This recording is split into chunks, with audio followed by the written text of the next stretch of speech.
steal, and I know a couple of other fairly prominent poets have been trying to steal Linda's kind of secret. Linda, I think, is a poet who is much closer to the traditional idea of poetry as magic, poetry as inspiration, poetry coming from some unwilled voice that God speaks through you, that some mysterious afflatus contrives through you to write the poem. Linda seems to me to be an example of the poem that operates not from the mind which then translates it into poetic imagery, but a mind which starts with a mind of poetry and then tries to put order on it. And I admire her, as I say, both in a biased and unbiased way, enormously. Great. I didn't know Jack was going to say that, but I was just thinking that I've always felt really stupid. And what I mean by that is that in terms of the poetry is that often I won't know after I've written what it is I've done, which has a little bit to do with, I think, Jack's explanation. Also, the image that came to my mind when I thought that to myself was that I'll write the poem and, well, maybe it just takes a minute actually to write, but the sense of it is, metaphorically, that I write the poem and it takes me a long time, like walking a long way to the end of the poem. And near the end, my intelligence is running like crazy, catching up. And that's what makes the form of the poem, I think, and gets on top of the poem, is able to see the poem from on top. That usually happens right at the very last minute. This poem comes out of being in love in the way I've just described writing poetry, and how my allegiances are very much with that person who's running to catch up, even though I live very much within the other part of myself. And how there's some loss involved in the allegiance. And how, when this poem was written, I felt that I had come really to the end of myself. And when I wrote the poem, it taught me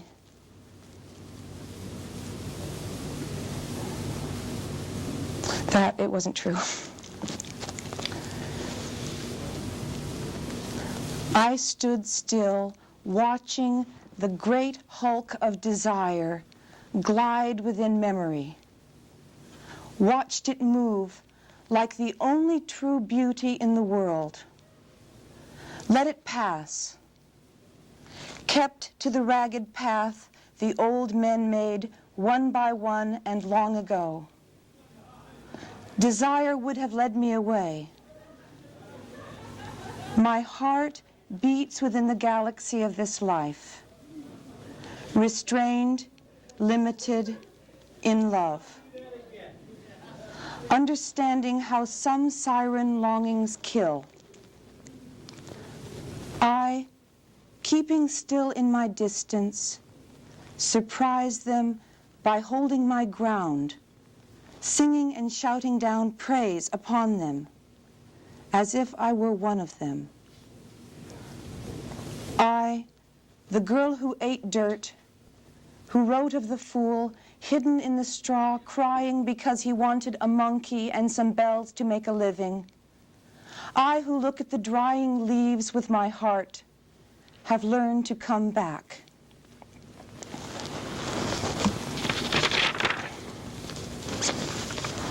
This poem was written on the first island that Jack and I lived on, Kos.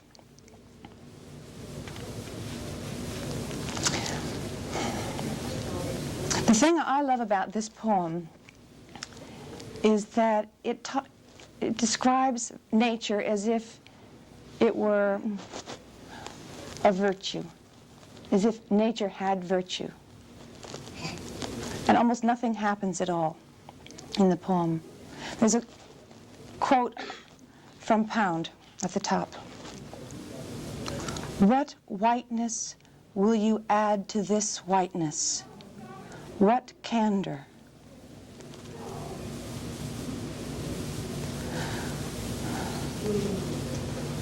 We walk the dirt road toward town through the clear evening. The sky is apricot behind the black cane, pink above, and dull raspberry on the Turkish hills over the water. The Aegean is light by the shore, then dark further out.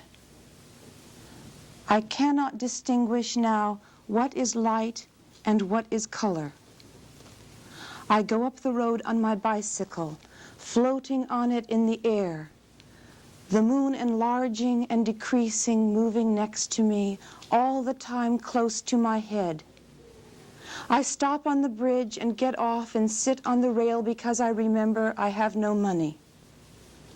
I watch the moon, and after a while you come. Your hand touches me and then withdraws. We talk about why the moon changes size, and I think how I'd smelled the moon, like sweet leaf smoke, like sweet wood burning. We go toward town together, me riding and you walking, feeling the silk and paleness of the air. No one passes us the whole length of the road.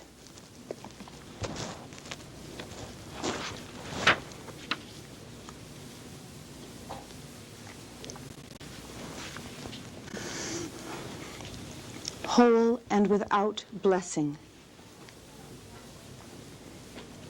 What is beautiful altars has undertow. Otherwise I have no tactics to begin with. Femininity is a sickness. I open my eyes out of this fever and see the meaning of my life clearly, a thing like a hill. I proclaim myself whole and without blessing or need of blessing, a fish of my own spirit. I belong to no one. I do not move. I don't have to move. I make monuments belonging to no one. I lie naked on the sheet, and the indifferent sun warms me. I was bred for slaughter like the other animals, to suffer exactly at the center, where there are no clues except pleasure.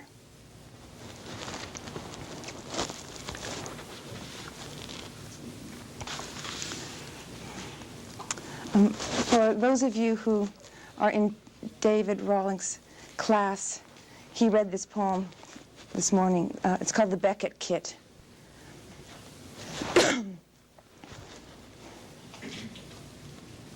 I wrote this poem, The Beckett Kit, first because I'd been reading Beckett novels. Secondly, because I was living completely alone in New York and didn't know anybody. And thirdly, because I'd found a little tiny matchbox that was filled with wooden objects, a shepherd and a dog and tree and sheep.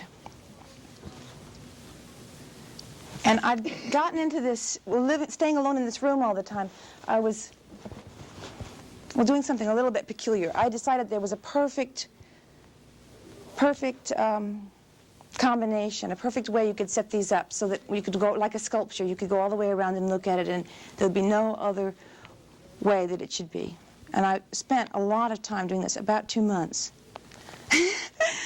working on this project with these tiny little wooden figures on this table.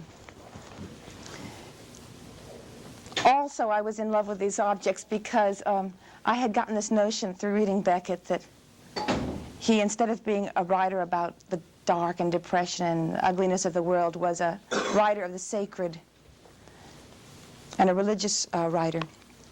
And so I was in love with one scene in Beckett where he speaks of a man, a bum, coming up the road and seeing a shepherd at sunrise with a flock of sheep, And he goes up and asks, or he says something to the shepherd, some small thing to the shepherd.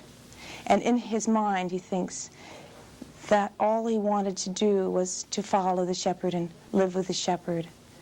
He's really in love. And that to me was the closest, well, the best example of my sense of his love of, and his religious quality, in the sense of the presence of God on earth. One other thing about this poem that interests me, well, you might be interested in, is the fact that I didn't really know I was writing a poem when I wrote it, and it was only until this fifth stanza that it started to become a poem, that it opened out. I just started by describing something factual, what I was actually doing, and through that it opened for me. And I tell you that only because that's the way poetry happens for me very much, very often. The Beckett Kid. I finally found a way of using the tree. If the man is lying down with the sheep while the dog stands, then the wooden tree can also stand in the back next to the dog. They show their widest parts, the dog sideways, the tree frontal, so that being next to each other, they function as a landscape. I tried for nearly 2 months to use the tree. I tried using it by putting the man, standing, of course, very far from the sheep, but in more or less the same plane. At one point, I had the man almost off the table and still couldn't get the tree to work. It was only just now I thought of a way.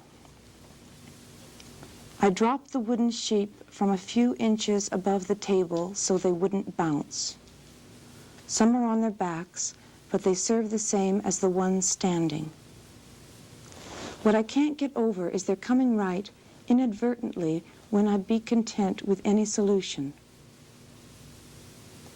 Ah, world, I love you with all my heart.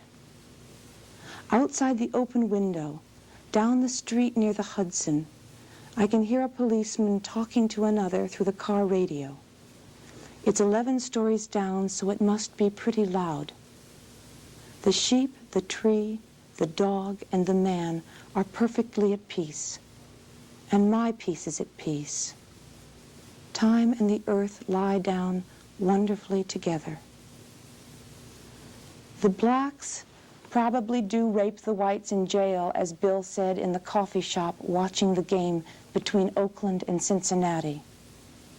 And no doubt Carl was right that we should have volunteered as victims under the bombing of Hanoi. A guy says to Mishkin, if you've seen all that, how can you go on saying you're happy?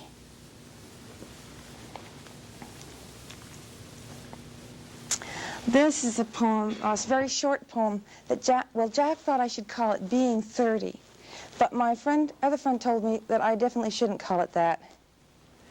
So I don't know, I have it written here and then crossed out. So it doesn't have a title, I guess. I think the point is that there has to be something in the title to indicate that I've been around a little bit. That's the point. I am reading Li Po. The TV is on with the sound off. I've seen this movie before. I turn on the sound just for a moment when the man says, I love you. Then I turn it off and go on reading.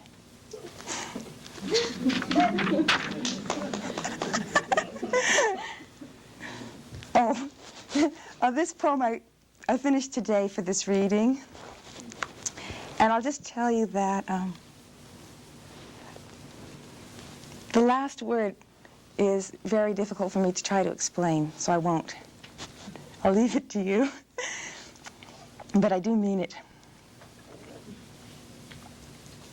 Actually, this poem really is sort of like a present to this group.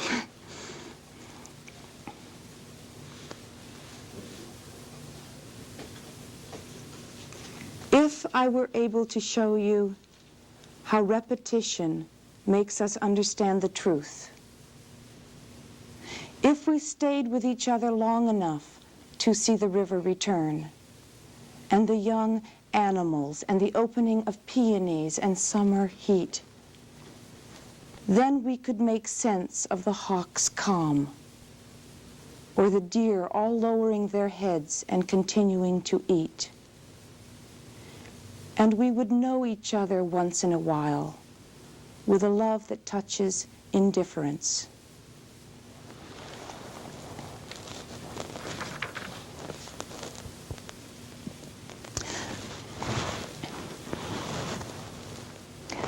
I should give Jack credit for this poem because I was always throwing it away, and he was always telling me to keep it. And I tell you this only because the New Yorker just accepted this poem last week. Anyway, this comes from a photograph of Goethe's death mask. And I think it's described fairly well by the poem. Goethe's death mask. The face is quite smooth, everywhere except the eyes, which are bulges like anthills someone tried to draw eyes on. It is normal, of course, that the mouth is shut like a perfect sentence. But there is nothing of Italy or the rooms, as though it were all a lie, as if he had not fed there at all.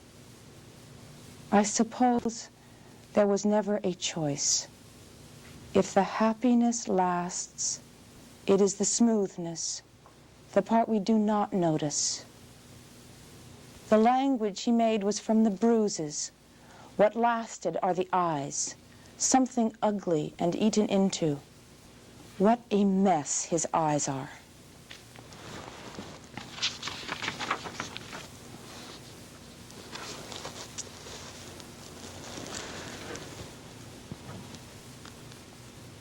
This poem was written in Massachusetts last summer, and it comes from looking at darkness every night.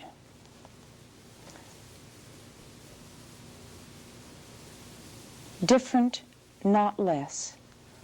All change equal to the darkening, so that night things may have their time.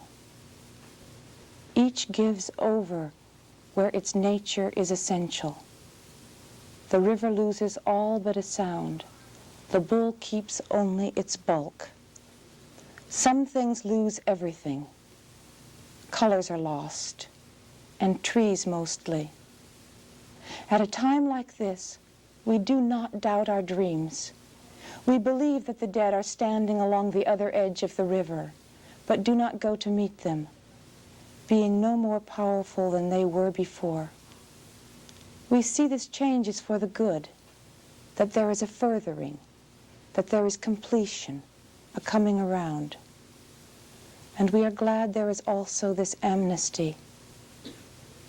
Modestly, we pass our dead in the dark, and history, the propylaea to the right above our heads. The sun, bull black and ready to return, holds back so the moon, delicate and sweet, may finish her progress. We look into the night, our death, our loss, what is not given. We see both another world alive and our wholeness finishing.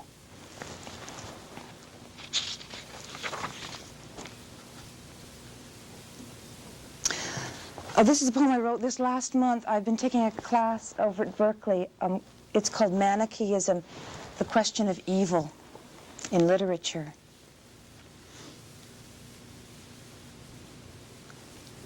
And I read a book in this class by Simone Weil in which she talks about how she thinks man should prepare himself or sit in a way to receive the presence of God. And she talks, the thing that surprised me about it is that I guess I'd always had the idea that it had to do with knowing things, and that you knew something and then you knew a little bit more and you got more and more knowledgeable until finally you understood about something, God or history or whatever matters to you. But she didn't say it that way. She talked about all the things that I thought meant failure. Like she said, what you should do is sit there full of longing and expectation and desire and with patience and wait. She talked about waiting. Well, anyway, I thought about that, and I thought about how it saved huge sections of my life if she were telling the truth.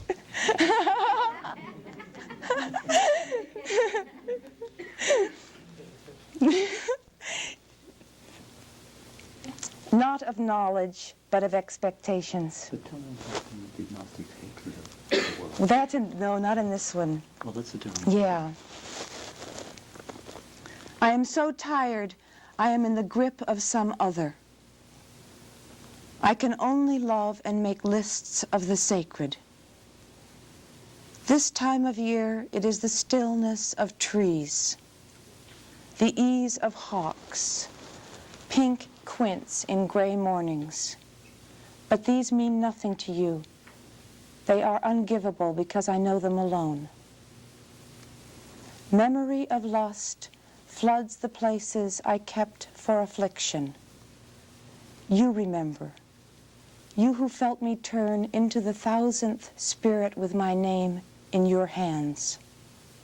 You who walked away with my life, leaving me with just enough to stay alive, full of longing, desire, and expectation. Not that I mind. I know you carry on God's work, the same as fire, rain, light. Keats, whom the man saw on the heath with his hands over his face, crying. The wall they dug up at Aquaturi with the red lilies and swallows flying on it, and no people. The same with all that is refined, radiant, the same.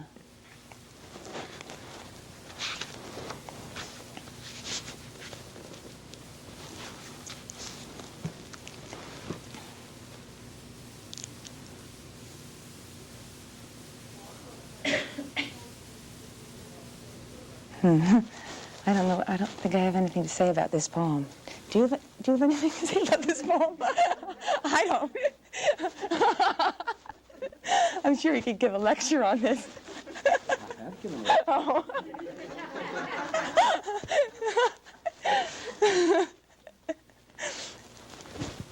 New York address. The sun had just gone out, and I was walking 3 miles to get home. I wanted to die. I couldn't think of words, and I had no future, and I was coming down hard on everything. My walk was terrible. I didn't seem to have a heart at all, and my whole past seemed filled up. So I started answering all the questions regardless of consequence. Yes, I hate dark. No, I love light. Yes, I won't speak. No, I will write. Yes, I will breed. No, I won't love. Yes, I will bless. No, I won't close. Yes, I won't give. Love is on the other side of the lake. It is painful because the dark makes you hear the water more. I accept all that, Del Sarto and Signorelli too, and that we are not allowed romance, but only its distance. I know how the nightingales will camouflage the black. It says, let them be set on the water. So I do, thinking at least that has an address. Having finished with it all, now I am not listening. I wait for the silence to resume.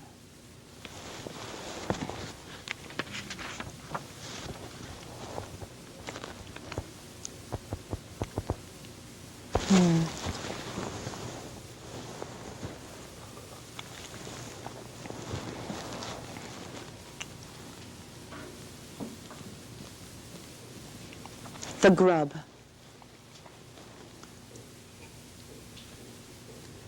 The almost transparent white grub moves slowly along the edge of the frying pan.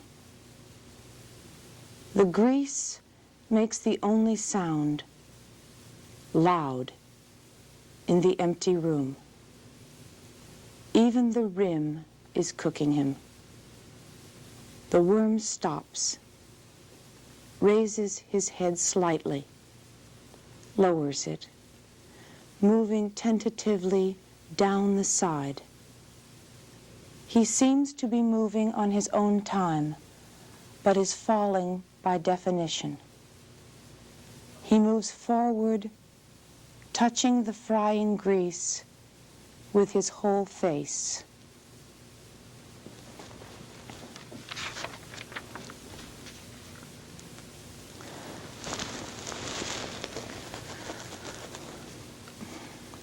I think the main thing about this next poem is that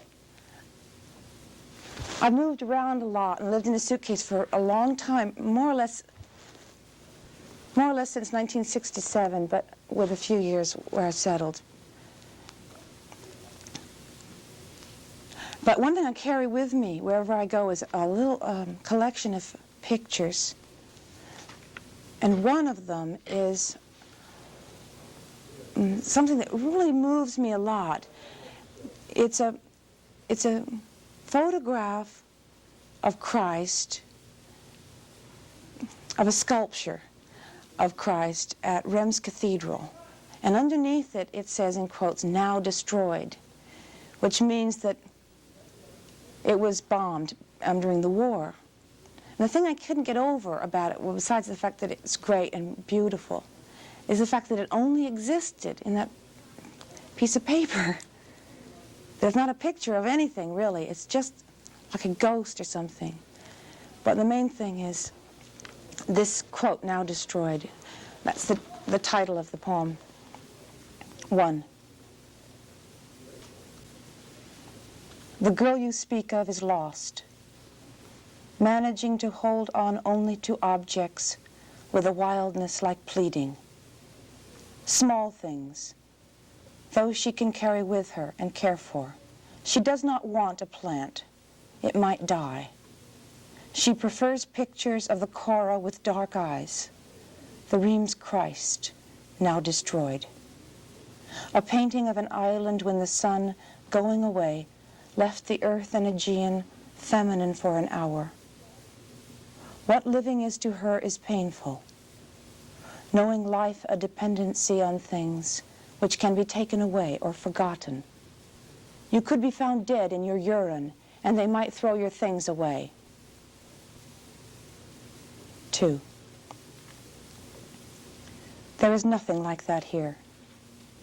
Just the rain, the road, the dim morning light, and the birds singing faster and faster. Nor does the river say anything human. Yet these things are all I have to learn from. I follow the river with my mind, trying to learn feeling. When I lived at Monolithos, a man rode a donkey to a church that was never used every morning and evening to keep the lamps lit. Whatever I say, he still does that, even though I came back to America.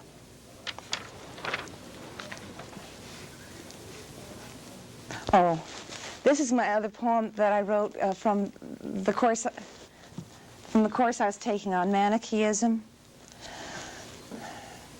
Well,